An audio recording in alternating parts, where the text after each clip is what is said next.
There we go.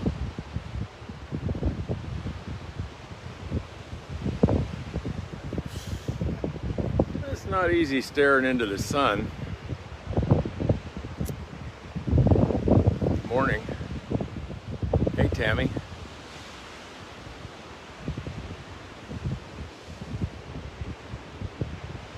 Good morning. Here we go with exponential growth. I got 25 on my team. We're probably down to third generation. Now I got 27 on my team, 28, 29, 33. Wow, just popped a leader somewhere, probably down into maybe even fourth generation. Good morning, Penny. It's Friday. Thanks, Don. Smoky, Idaho. Yeah, sure glad I'm here. California's on fire. I'm sure Idaho, Montana, and Washington are on fire. Colorado's on fire. And I don't mean with enthusiasm. Morning, Todd. Yeah, this is a high dive. You notice I got rid of the gimbal. You know, I had people throwing up on my lives because here you can see the high dive.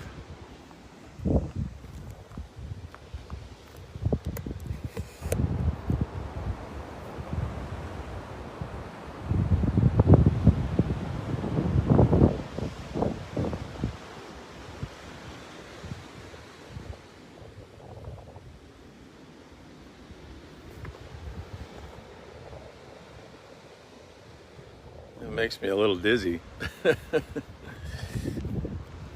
All right, a couple things this morning. We're doing Fireside Chat number 5 because I like this format better. And then I was just going to tell you about ANMP for those of you that are network marketers. I'm coming to you later than usual this morning because I was listening to, what was I listening to this morning? I was listening to Jessica Higdon and Cody Bateman and Sarah and Tony Zalecki. Curtis Broom, all on ANMP, the virtual national convention, and somebody will drop a link in here. I'm not suggesting we all need more things to study. We probably don't, but if you're looking for something in your library of stuff to study, ANMP is 50 speakers, probably average 30 minutes a piece. That's 25 hours of content. And there's speakers from all aspects of the network marketing profession all over the world, distributors, sales leaders, company owners, consultants, for $50. And that convention is going on all weekend. So you can tap into it if you want. And at 5 a.m. I was listening to me.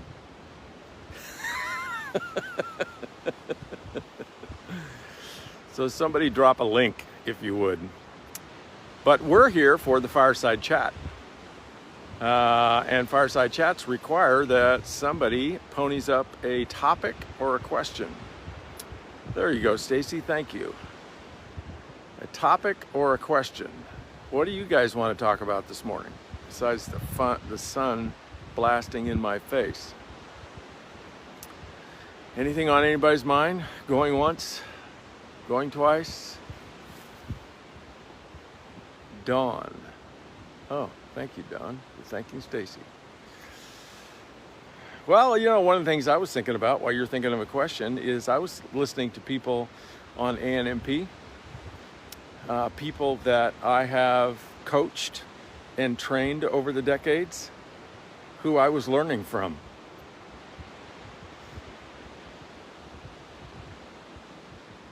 Better to do a business page on Facebook or a group? Okay, good question. Well, let me finish that thought. So, isn't that interesting? I was listening to and learning, deep learning. I was profoundly learning from people that I have taught how to be leaders in business and network marketing, and I was learning from them. And they learned from me originally, and now I'm learning from them. And isn't that an awesome concept? That learning is an infinite cycle. So that's my tip of the day, right? You can learn from anybody. So the question is, better to do a group or a Facebook page? I actually don't know the answer to that question. Maybe Luis, if he's on here, he's my digital marketing director, maybe he can answer that question. I don't have any idea. I have a group that has like 5,000 people in it, the Authentic Networkers. And then I have a page that has 100,000 people on it, which is just people that follow me. And I go live, Daily Dose of Salt, on the business page. I have a personal page I don't do much at all with. I don't know. I don't know anything about social media. I only do these Facebook Lives because my team tells me to. I don't know. What I know about is meeting people, asking people questions, listening to people, finding out what's important to them, finding out where their pain in life is, where their pleasure in life is, and supporting them on their journey. That's pretty much all I know. Thanks, Doug, for having me a great day. How about another question? Something I know something about. Anybody got one of those? Yeah, drop it in here. Page could not be used as a funnel to give some info out. Then there was a group to add people into to get more info. Stacy, maybe a different link if that's what Jennifer's referring to. So while you guys are thinking of a question, I'm going to talk about learning and the balance of learning and action. It's kind of a repeat of things I've talked about before, but you know, so important. I was coaching. Oh, here's a question. What's the best way to push through fear of what other people think of you? Oh, good question, Bobby. The best way to push through fear of what other people think of you is to have a vision, a goal, a purpose, a mission on the other side of the push through that's bigger than what you think people think about you. So, you know, the fear of what people think about us, that's just a story. That's actually a vision. So you have a vision of, this is something you want. Okay, I'll put it in real simple terms. I want people to think highly of me. And I'm afraid that if I talk to them about what I'm doing, they won't think highly of me. Okay? So the important part of that conversation is I want people to think highly of me. So because I want that, that creates the context for a fear that they won't, right? Kind of two sides of the coin. On one side, I want this. On the other side, I have a fear I won't get it. Does that make sense? So how you push through the fear is to have a reason, have a want, have a vision, have something you want that's bigger than the want people to think highly of me. So I want people to think highly of me. Great. So on a scale of 1 to 10, how important is that to you? Oh, let's say it's an 8. Okay. So all you got to do is create a vision that's a 9 or a 10. What do you want more than wanting people to think highly of you? And then, does that make sense? So let's say, for example, you got kids and you want to send them to a good college. But in order to send them to a good college, you need to raise some money. You need to earn a lot more money. And so you're going to do some kind of business. And so in order to do some kind of business, you got to do business development. And business development is when you ask people to look at your product and become a customer, right? So if you're afraid of doing that because people might think you're needy, you're greedy, you're whatever, right? So the question to ask is, what's more important to you? How people feel about you or sending your kids to college? Simple question, easy to answer. What's more important? Now, I don't know, you might say, what people think of me. Okay, easy then. Sending your kids to college is not a good enough reason to build a business. You need to find a better reason. And if you can't find a better reason to build a business, you can't build a business. You won't be able to build a business. You won't have the motivation to build a business. You got to have motivation to do anything. And motivation comes from having a crystal clear vision, a reason for doing it. And if your reason for doing it is not bigger and more compelling than other things you want that are fraught with fears, like, I want people to think highly of me. Okay, then sell ice cream. That's what Steve Jobs recommended. You know, if you want people to like you, sell ice cream, don't be a leader. If you want to send your kids to college, you have to have whether or not people like you further down on the list. And the way you get it further down on the list is create something that's bigger than it.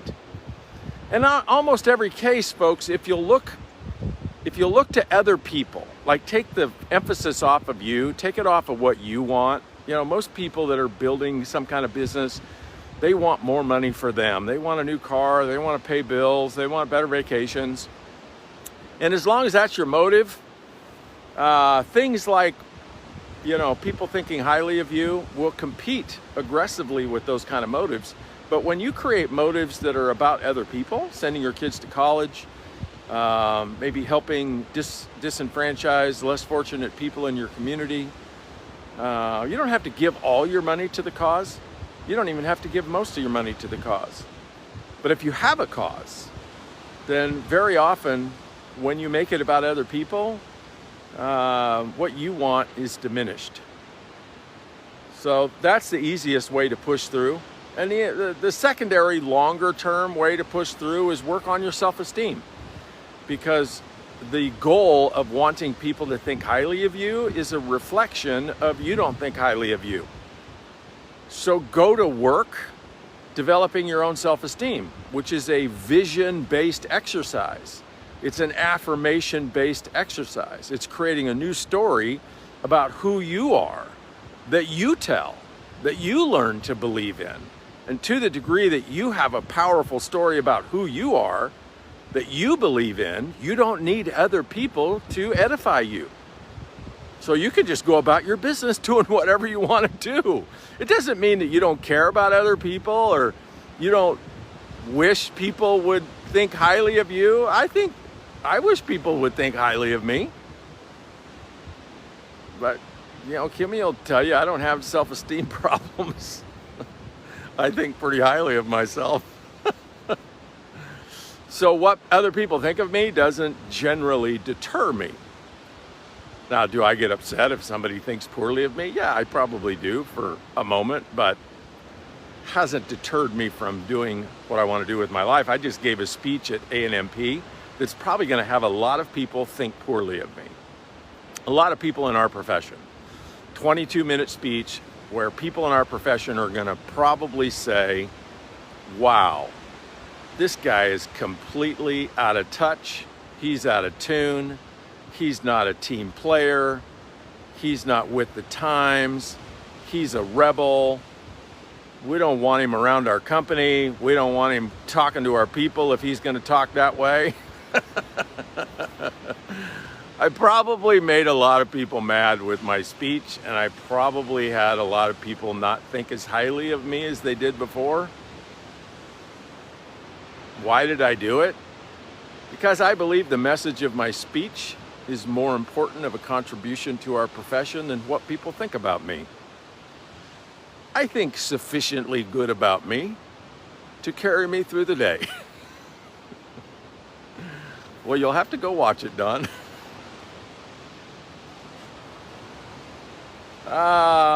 So anybody else got a question? Excellent mind shifts entering. Okay, let's see. There was a question about something about pyramid schemes. It's really hard to look at the comments. How do you build a business while working a restrictive job environment where you're told you can't have outside something? Well, I don't know exactly. Destin, I think it is. But, you know, the beautiful thing about social media is you can live in a town of one, population 100 miles from anybody, and you can build a global business in network marketing with a phone. With a Droid or an iPhone, you can build a global business. You have access to everybody in the world through your phone or an iPad or a tablet or a laptop. Everybody in the world. You know, but the simplest way to do it, if you don't have a network and you don't have friends, is just go into the search bar of Facebook and type in the name of a group. Type in some kind of passion that you have. You know, like I love golf, right? So if I was looking to do this, I would just type in the search bar of Facebook golf. And what's going to pop up is a whole bunch of groups of people on Facebook that love golf. And I'm going to join those groups. And I'm going to start to build relationships by being interested in individual people in the groups. I'm going to look at people's comments. I'm going to look at where they're from. I'm going to look at their profiles on Facebook. I'm going to find people that I'm interested in. And then I'm going to connect with them one-on-one, and I'm going to ask them questions. Not set up questions trying to recruit them or sell them a product. I'm going to ask them questions about golf. Tell me about your golf course. Tell me about your golf clubs. Tell me about your golf ball. Tell me about your handicap. Tell me about your swing coach. Tell me about your mental game. Tell me about your golf dreams. Where do you want to golf around the world? Where have you golfed around the world? I'm going to ask them 100 questions. And how's that going to result in business development? I don't know. But if I do it enough times, it will. I know it will. And I can do that from population 1, Podunk, Kentucky. There's actually a Paducah, Kentucky. And I can build a team of customers and sales leaders all around the world. Hundreds of them, thousands of them, tens of thousands of them. And it doesn't matter what my boss thinks about it. It doesn't matter if they let me do it from my cubicle, because I can do it anywhere. I can do it before work, after work. Beauty of network marketing. I hope I got that question right. Okay, I'm scrolling to the bottom. How do you handle with objections? Well, I have a training module called Listening Through Objections. So I'll just give you the simple version of it. What I teach people about objections is quit arguing with people.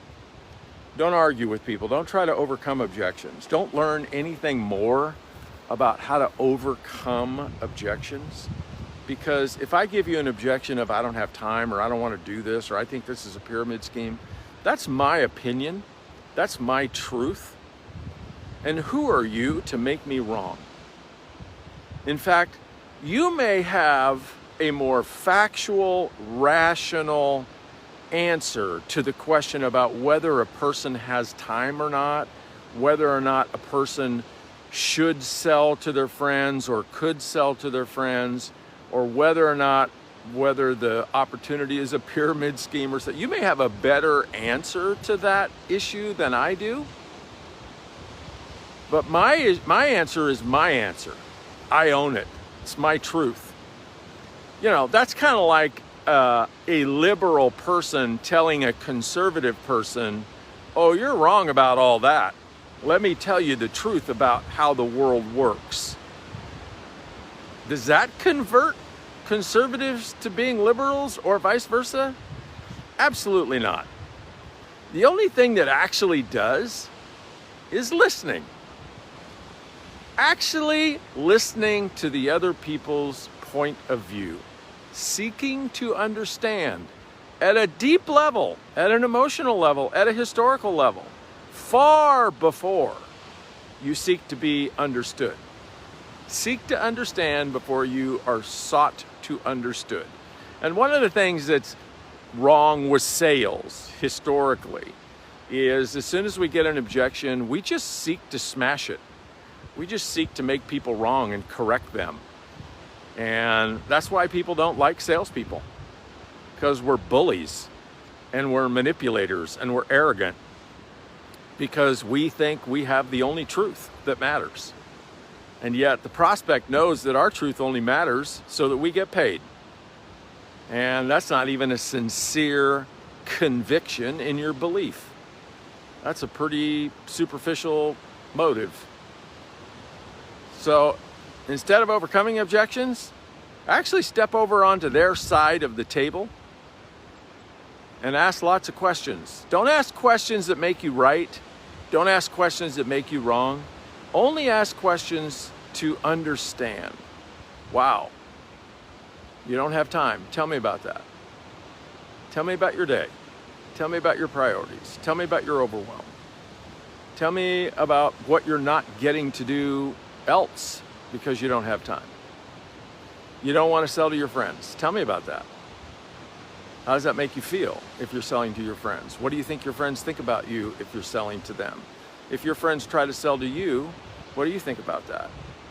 How long have you had that feeling? Where did you first get that feeling? Tell me some stories. And don't take that process and try to convert it into a sale. Don't be sit there listening to them. Okay, now I can get them. Now I can get them. Be sitting there being totally present, seeking to get who they are and how they got that way. And trust the process, because that process will shift the whole conversation so that the person you're talking to, most likely at some point in the conversation, will trust you enough to seek to understand you. Make sense? Hey, it's Friday. The one thing you don't want to do on Friday is share or tag anybody. It's a sacred Friday. No tagging, no sharing on Friday. Let's keep this to ourselves. I'll see you tomorrow.